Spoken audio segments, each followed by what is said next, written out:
다음은 김성애 의원님 질의해 주시기 바랍니다.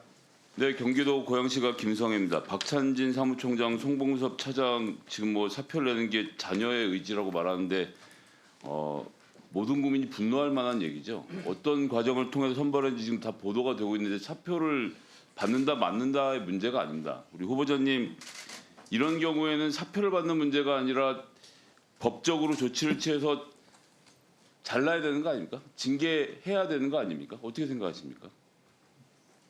제가 뭐 사실 구체적인 부분까지 말씀드리긴 좀 어려운 점을 양해해 주시고요. 다만 그 종전에도 말씀드렸듯이 본인이나 또는 본인 가족이 그 행했던 그 행위에 대해서는 그에 상응한 처분을 받는 것이 타당하다고 생각을 합니다. 지금 선관위는 직무 배제라는 아주 희한한 정책을 펴서 한 6개월 있다가 또 뭐 잦아들면 다시 복직을 시키려고 움직이고 있는 겁니다. 그러니까 패밀리 비즈니스를 하는 사람들 대표적인 특징 중에 하나인데 국가공무원법 제45조 3의 1항을 보면요. 공무원 채용과 관련돼서 비위를 저질러 유죄 판결이 확정된 경우에는 임용된 사람에 대해서 합격 또는 임용을 취소할 수 있다 이렇게 되어 있고요. 또 선거관리위원회, 선관위 공무원 규칙에도 제가 찾아보니까요. 채용 비리 사실이 법원에 의해서 확인이 되면 즉 이 법령을 위반하여 채용 시험에 개입하거나 채용 시험에 부당한 영향을 주는 행위 등이 공정성을 해치는 행위가 발견한 것이 확인되면 임용 취소가 가능하다고 되어 있습니다. 그러니까 이건 사표를 받은 문제가 아니라 선관위에서 유죄 판결을 받아낸 다음에 임용 취소를 해야 된다라고 생각합니다. 이 케이스에 대해서 말씀드린 게 아니라 이렇게 조치를 취하는 건 가능하겠죠?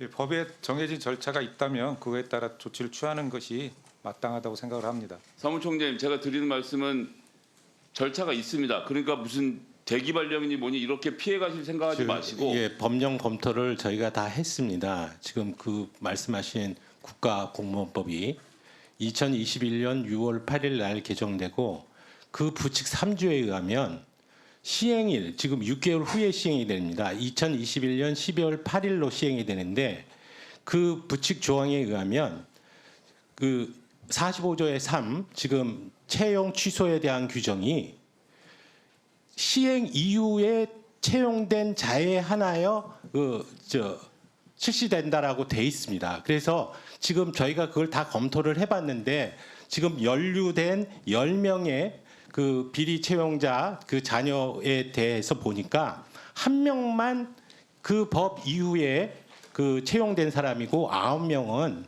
지금 그 이전에 채용된 상황입니다. 예, 그래서 지금 저희가 대기발령 제가 한 1분 가까이 말씀 들어드렸는데 도저히 더 이상 못 들어드리겠는데 그러니까 뭐 법적으로 문제 없는데 뭔 상관이냐 우리끼리 알아서 그러니까 그런 하겠다고 뜻이 하시니 아닙니다. 그래서 저희가 대기발령을 예, 하고 하는 취지가 거기까지밖에 들을 수가 없겠네요. 예, 안타깝고요. 야, 그러니까 이제 복귀시키면 되는 거네요. 이게 지금 사실 지금 그래서 저희도 이 부분은 저희 조직원들 사이에서도 이 분들이 책임지기를 원합니다. 그래서 스스로 그 결자 해지의 심정으로 조직을 위해서 그러니까 사퇴나 이런 의사를 조직 폭력배들 조직입니까? 누가 무슨 결심을 해서 뭘 어떻게 한다고요? 법적으로 문제를 해결할 방법이 없은 법을 그래서 지금 고쳐서 저희가 찾아야죠, 방법을. 어떻게 그래서 이렇게 지금 저희가 어떤 방법으로든지 그 정도 보기 듣겠습니다. 위해서 알겠습니다. 지금 대기발령을 한 상태입니다. 네, 그 정도 듣겠습니다. 예. 뭐 너무 어이가 없어 말씀드리기가 어려워지는데, 그러니까 이렇게 감시가 제대로 되고 있지 않은 선관위에서 이제 법대로 별 문제가 없으니까 이대로 진행하겠다라는 이야기를 후보자님 지금 듣고 계신데 어떻게 보셨어요? 그러니까 법대로 문제가 없으니까 이대로 그냥 하자. 뭐 옛날에 우리끼리 식구끼리 좀 해먹었는데 어쩌겠느냐라는 입장을 제가 이렇게 공식적인 자리에서 들을 줄 몰랐습니다. 어떻게 보십니까? 이대로 가도 되나요, 선관위? 여기에 대한 최소한의 감시, 지금 뭐 감사원이 안 된다라고 헌법재판소에서 판결을 했는데 그럼 이런 조직은 어떻게 감시하는 게 맞겠습니까? 뭐 워낙 오랜 기간 동안 법원에 계셨으니까 식견이 밝으실 텐데요. 이분 문제에 대해서 공부를 하셨을 테고 한번 의견을 좀 주시죠. 지금 이 문제에 대해서는 이제 저도 이제 법 규정 자체를 자세히 들여다보지 못해서 좀 답변드리기 어렵습니다만은 원칙론으로는 종전에 말씀드렸듯이 책임질 사유가 있고 그게 법에 부합하는 것이라면 그에 따른 조치가 필요하다고 김대웅 당연히 의원님. 생각합니다. 저희가요 신규 채용을 하는 자리가 아닙니다. 이 자리는 경력직 면접을 보는 자리입니다. 30년 넘게 법관으로서 훌륭한 양식을 갖추시고 여러 가지 좋은 판결을 하셨고 그것에 인정을 받아서 선관위원으로 저희가 모시고 오는 겁니다.